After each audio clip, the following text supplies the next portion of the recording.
나사로를 살리신 사건이 있은 다음에 예수님께서는 에브라임이라고 하는 지역에 가셔서 얼마 동안 좀 지내셨습니다. 그러다가 이제 유월절을 6일 정도 앞두고 이제 다시 베다니로 가셨죠. 그곳은 지난 시간에 보았었던 나사로를 살렸던 그 지역입니다. 누군가 예수님을 위해서 잔치를 베풀었고 식사에 초대를 했습니다. 그래서 마르다는 음식을 이제 준비하고 있었고 나사로는 이제 예수님과 함께 음식을 먹는 중이었죠. 그런데 그때 이 마리아가 나드 향유 한 근을 가져다가 예수님의 발에 붓고 그리고 예수님의 그 발을 자기의 머리카락으로 정말 정성스럽게 닦았습니다. 그러자 가룟 유다가 그 모습을 보고서 어째서 이렇게 향유를 낭비하냐라고 하면서 그걸 팔아서 300데나리온으로 많은 사람들, 가난한 사람들을 도울 수도 있었을 텐데 왜 그랬느냐 이렇게 얘기를 했죠. 그런데요, 이 300데나리온은 인부가 거의 1년 정도 일을 해서 모을 수 있는 돈 정도예요. 그러니까 지금 시세로 따져보면 인부의 일당을 한 10만 원으로 치면 대략 한 4천만 원 정도 되는 돈인 거죠. 그러니까 마리아는 지금 소나타 한 대를 뽑아가지고 곧바로 폐차시켜버린 거예요. 금 5돈, 6돈 정도를 그냥 땅바닥에 그냥 집어 던진 거예요. 여러분 하실 수 있어요? 금 6돈, 5돈 던질 거면 저한테 얘기해 주세요.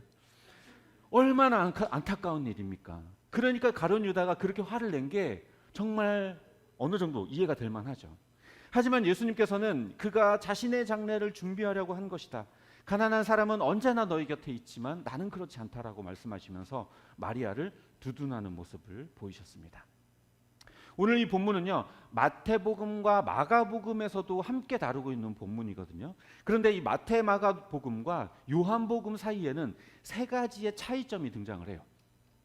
먼저는요, 이 마태복음과 마가복음에서는 향유를 부은 여인이 누군지 밝히고 있지 않은데 이 요한복음에서는 그 여인이 바로 마르다의 동생 또 나사로의 누나였던 이 마리아였다라고 기록을 하고 있습니다. 또 마태복음과 마가복음에서는 예수님이 식사하신 그 집이 베다니의 나병 환자 시몬의 집이라고 기록을 하고 있지만 요한복음에서는 그 집이 정확하게 어디인지 기록하고 있지 않아요. 이 오늘 본문에 요한복음이 마르다와 마리아 그리고 나사로와 함께 있었다라고 이야기를 하고 마르다가 식사를 시중하고 있었다라고 이야기를 하니까 그럼 마르다의 집인가 보다라고 우리가 그냥 추측하고 예상하는 것이지 요한복음에서는 정확하게 그 집이 누구의 집인지는 언급하고 있지는 않습니다. 그리고 요한복음 또 마태복음과 마가복음은 여인이 향유를 예수님의 머리에 부었다라고 기록을 하고 있는데 이 요한복음에서는 발에 부었다라고 이야기를 하고 있어요. 부은 위치도 다르고 또 하나 디테일이 하나 있는데 요한복음은 그 마리아가 자기의 머리카락으로 예수님의 발을 닦았다라고 기록을 하고 있어요. 그러니까 마태복음과 마가복음은 그렇게 기록하고 있지 않은데 요한복음은 조금 더 디테일하게 머리카락으로 예수님의 발을 닦는 그 행위까지 기록을 하고 있는 것이죠. 요한복음은 이렇게 마리아의 행위를 구체적으로 묘사함으로써 스스로를 낮추신 낮추는 마리아의 모습을 예수님과 대비시켜서 그러면 그렇게까지 할 정도로 예수님은 얼마나 높으신 분인가라는 것을 대비시켜서 보여주고 있는 것이죠. 그러니까 미묘하게 다른 이 지점들은 요한복음이 공관복음과는 뭔가 다르게 중요하게 여기고 있는 포인트가 있다라는 거죠. 요한에게요, 그 식사 장소는 그렇게 중요하지 않았어요. 그게 누구의 집인지는 그렇게 중요하지 않았습니다. 다만 그 예수님께 향유를 부은 여인이 도대체 누구이고 왜 부었고 어떤 행동을 했느냐가 더 중요했던 거예요. 그리고 오늘 본문이 앞서 나사로를 살리는 사건과 다른 점이 하나 있었다면요, 앞선 나사로를 살렸던 그 사건에서는요 주인공이 누구였냐면 바로 마르다였어요. 마르다가 예수님께 주는 하나님의 아들이십니다, 그리스도이십니다, 메시아이십니다라고 하는 믿음의 고백을 하는 그런 장면들이 등장을 하고 있죠. 그러면서 마리아의 모습은 다소 그렇게 주인공처럼 보이지 않는 그런 모습을 보이고 있지만 오늘 본문에서는 마리아의 믿음의 고백이 등장을 해요. 나사로가 죽었을 때 마리아는 예수님께 서운함만 표현했지만 나사로가 살아나고 마리아는 자신의 가졌던 그 향유를 전부 부어버리고 머리카락으로 예수님의 발을 닦으면서 예수님을 향한 자기의 믿음의 고백을 드렸던 것입니다. 그런데 솔직히 우리가 마리아가 자기 머리카락으로 예수님의 발을 닦은 것보다 어디에 더 초점이 쏠려요? 4천만 원짜리. 야, 4천만 원이나? 여기에 더 포인트가 쏠리죠. 아니, 누가 말해주지 않아도 그게 제일 중요한 것처럼 보이죠. 그래서 4천만 원짜리 향유를 부은 마리아 이야기가 나오면 대단하다고 여기면서 난 그렇게까지는 못해 라고 생각하면서 교회에서 또 목사님이 또 돈 내라고 이야기할까 봐 또 걱정하죠. 하지만 마리아가 4천만 원짜리 향유를 부은 건 단순히 예수님 나사로 살려주셔서 감사합니다 라고 감사 헌금을 드린 게 아니에요. 그럴 거였다면 그 향유를 깨뜨리지 말고 붓지 말고 그 병채로 그냥 온전한 채로 예수님께 드렸어야죠. 게다가 다른 복음서들은 예수님께 향유를 부었다라고만 기록하지 요한복음은 그 다음 행위, 머리카락으로 예수님의 발을 닦은 그 행위까지 구체적으로 다루고 있어요. 예수님께서도 마리아가 이렇게 한 것은 내 장례식을 준비한 거다라고 평가하셨죠. 그러니까 마리아가 향유를 붓고 자기 머리카락으로 예수님의 발을 닦은 것은 단순히 나사로를 살려준 것에 감사해서 그냥 감사 헌금 정도 한 것, 그런 행위가 아니라 예수님 앞에 대단한 믿음의 고백을 한 거예요. 그냥 헌금 조금 하면서 아니면 대단한 결단이나 헌신을 한 것, 우리가 그렇게 많이 해석을 하는데 그런 얘기가 아니라 이 행동은 예수님이 어떤 분이신지 나사로가 살아나는 사건을 통해서 마리아가 깨닫게 되었다라는 걸 이야기해 주는 거예요. 아, 내가 알던 그 예수님이 메시아구나. 그분은 우리를 위해 오셨구나.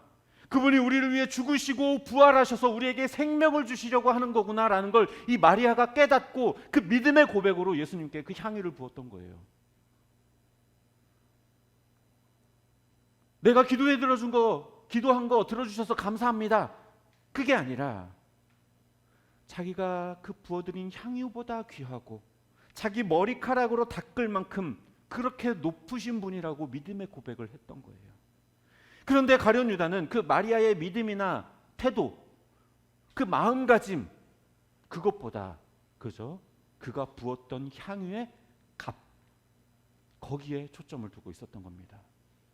그래서 그것을 낭비했다라는 그 사실만 바라본 거죠.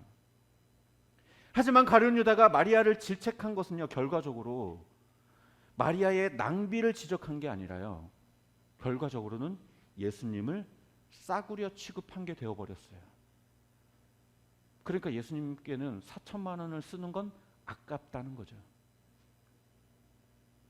보통 향유는 여인들이 혼인 때 혼수처럼 준비해가는 그런 일종의 비상금과 같은 거였어요.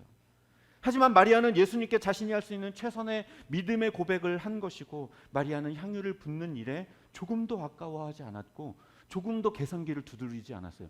아, 이거 4천만 원이나 하는데 한 100만 원어치만 부을까? 아니면 그래도 한 절반 정도는 해야겠지? 한 2천만 원어치. 이렇게 계산하지 않았어요. 처음부터 애초에 예수님은 나보다 이것보다 더 귀한 분이시기 때문에 내가 이걸 다 부어드려도 아깝지 않다라는 마음이었던 거예요. 그가 그렇게 할 수 있었던 것은 그 어떤 보물보다, 그 어떤 재산보다 예수님이 더 귀한 분인 걸 정말 마음 깊이 깨달았기 때문에 그래요. 예수님이 베푸신 그 은혜가 향유보다 더 큰 것이었기 때문에 향유가 비싸 보이지 않았고 계산기를 두드릴 필요가 없었던 거예요. 예수님의 평가처럼 이 마리아의 행동은 예수님이 인간을 위해 자기 목숨을 내어주신 그 은혜에 대한 반응이자 믿음의 고백이었던 거예요. 아이들이 화폐의 가치에 눈을 뜨기 시작하면요, 10,000원짜리를 내밀면 손에 쥐고 있는 500원짜리 그냥 땅바닥에다 던져요. 필요 없어요. 10,000원이 더 큰 걸 아니까. 50,000원짜리 주면요, 다 필요 없어요. 마찬가지로 마리아는요, 귀하신 예수님을 발견했고 그래서 다른 모든 것들이 아무것도 아닌 것처럼 느껴졌던 거예요. 이런 모습은 사도 바울의 고백에서도 찾아볼 수 있어요. 바울이 그렇게 많은 공부를 했고 그렇게 학식이 뛰어난 사람이었는데도 불구하고 그가 예수 그리스도를 깨닫고 난 이후에는요, 내가 이전에 알던 모든 것들은 다 배설물이다, 똥이다, 다 필요 없다, 나에게 가장 귀한 분은 예수님 한 분뿐이다. 내가 앞으로는 예수 그리스도의 십자가 외에는 그 어떤 것도 알지 않기로 결단했다라고 고백해요. 경제학적인 관점에서 보면요, 마리아가 4천만 원짜리 향유를 예수님의 몸에 부은 건요, 낭비가 맞아요. 그걸 활용할 수 있다라고 했다면 더 많은 수익을 낼 수도 있었을 것이고, 많은 사람들을 구제할 수도 있었을 것이고, 필요한 물건을 살 수도 있었을 거예요. 하이닉스 주식 한 20주 살 수 있을 거고요. 삼성 주식 한 150주 살 수 있어요. 여러분들 하나도 없죠? 저도 없어요. 하지만 믿음의 눈으로 보면 마리아의 이 행동은요, 아주 아름답고 귀한 행동이었던 거예요. 단순히 4천만 원이나 되는 향유를 부어서가 아니라 그걸 아깝게 여기지 않으면서도 예수님의 발을 자기의 머리카락으로 닦았던 그 행위 때문에 그래요. 여러분들, 생판 모르는 사람에게 자기 머리카락으로, 우린 짧아서 할 수 없지만 다른 사람의 발을 닦을 수 있겠어요? 그게 얼마나 굴욕적이고 얼마나 비참한 모습일 수 있겠습니까? 자존심이 상할 수도 있어요. 근데요, 마리아는 전혀 그런 마음이 없었어요. 오히려 본문에는 나와 있지 않지만 마리아는 눈물을 흘리면서 정말 마음에 솟아나는 그 기쁨 가운데에, 감사함 가운데에 예수님의 발을 닦았을 거예요. 그만큼 자기의 온 마음과 정성을 다해 정말 자기의 모든 것을 주님께 드리는 그런 고백이었던 거예요. 그래서 마리아의 이 행동은요, 쓸데없는 낭비가 아니라 거룩한 낭비였던 겁니다. 그렇다면 우리의 신앙은 어떻습니까? 우리는 마리아처럼 내 모든 걸 주님께 드려도 아깝지 않다라고 여기십니까? 아니면 가룟 유다처럼 예수님 앞에 드리기 전에 이거 얼마치고 이거 계산기 두드리면서 그러고 있지 않습니까? 이 돈이면 나한테 필요한 물건을 살 수도 있는데, 이 돈이면 차를 바꿀 수도 있는데, 이 돈이면 유럽 여행을 한번 갔다 올 수도 있는데. 지금 우리는 예수님을 저울 한쪽에 올려두고 다른 한쪽에는 돈, 관계, 내 자존심, 여가 생활, 내 필요, 이런 것들을 딱 올려두고 무게를 재고 있죠. 그래도 이게 더 중요한데. 그렇게 계산기를 두드리면서 하나님, 내가 주님을 사랑하기는 하는데 일단은 내 주머니 먼저, 일단은 내 여가 먼저, 내 자존심부터 챙기고 그 다음에 라고 말하고 있지 않습니까? 오늘 본문은 4천만 원짜리 향유를 다 붓고도 아까워하지 않고 자기 머리카락으로 예수님의 발을 닦으면서도 조금도 굴욕적이라고 여기지 않았었던 그 마리아의 모습과 아깝게 무슨 짓이냐면서 계산기를 두드리는 이 가룟 유다의 모습을 대조해서 우리에게 보여주고 있어요. 이를 통해서 요한은 우리에게 묻고 있어요. 당신에게 예수님은 얼마짜리입니까? 말씀을 정리합니다. 마리아는 예수님께 믿음의 고백을 드림에 이 300데나리온도 전혀 아깝지 않게 여겼습니다. 그럴 만큼 귀하고 보배로우신 주님이심을 깨달았기 때문에 그래요. 하지만 가룟 유다에게 예수님은요, 그저 은 30냥짜리였어요. 지금 시세로 한 1,000만 원 정도입니다. 그러니까 예수님을 위해서 4천만 원을 쓰는 거는 아까운데 예수님을 팔아서 1,000만 원 얻는 건 너무나도 괜찮은 장사인 거죠.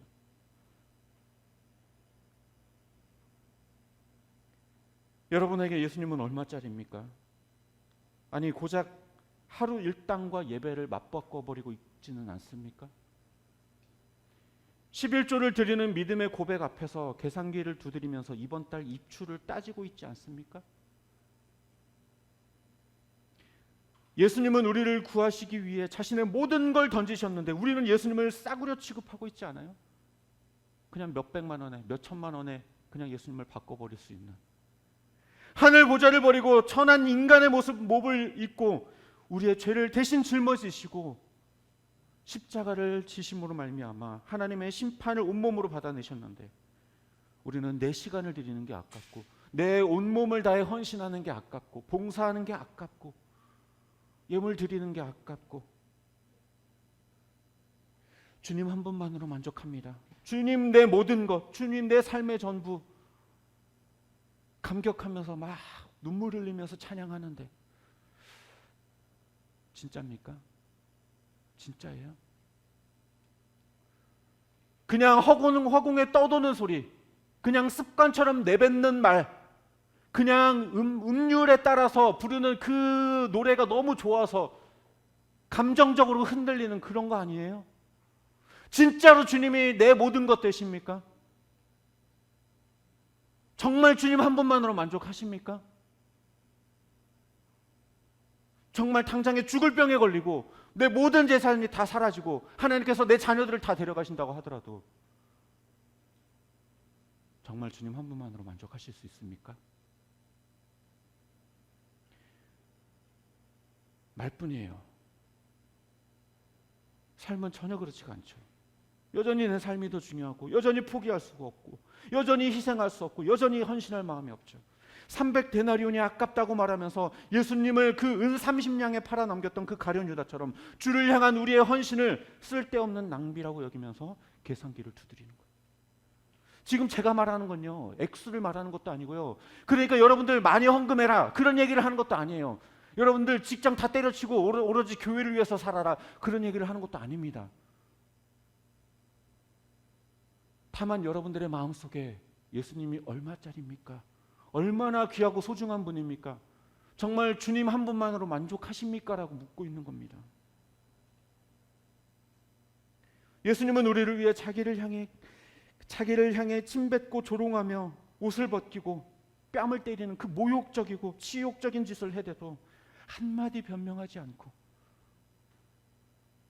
그냥 그 모든 치욕들을 다 감당하셨어요.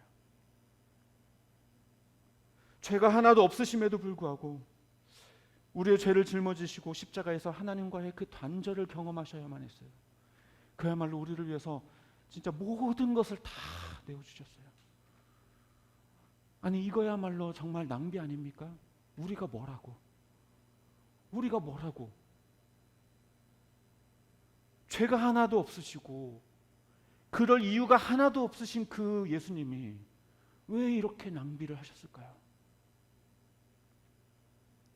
결과적으로 오늘 본문이 보여주는 진짜 거룩한 낭비는 마리아의 300데나리온짜리 그 향유가 아니라 우리를 위해서 모든 것을 쏟아내신 예수 그리스도, 그분의 그 낭비가 진짜 거룩한 낭비예요.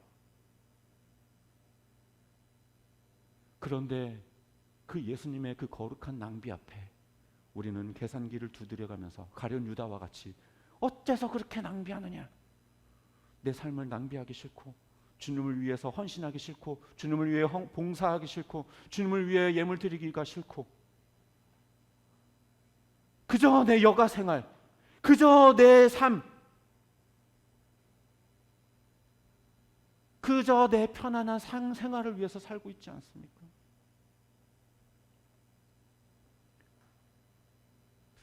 주님이 내 삶의 전부라고 말하는 그 우리의 고백이 그래서 허공에 떠드는 소리가 되지 않고 진정 마음을 다해서 주님 앞에 드리는 믿음의 고백이었으면 좋겠습니다. 우리를 위해 거룩한 낭비를 보여주신 그 예수 그리스도께 우리도 우리의 삶을 거룩한 낭비로 드렸으면 좋겠어요. 바라기는 가룟 유다처럼 주 앞에 계산기를 들이대지 말고 마리아처럼 우리의 삶을 거룩하게 낭비함으로 믿음의 고백을 드릴 수 있는 저 여러분 되시기를 주님의 이름으로 축복합니다.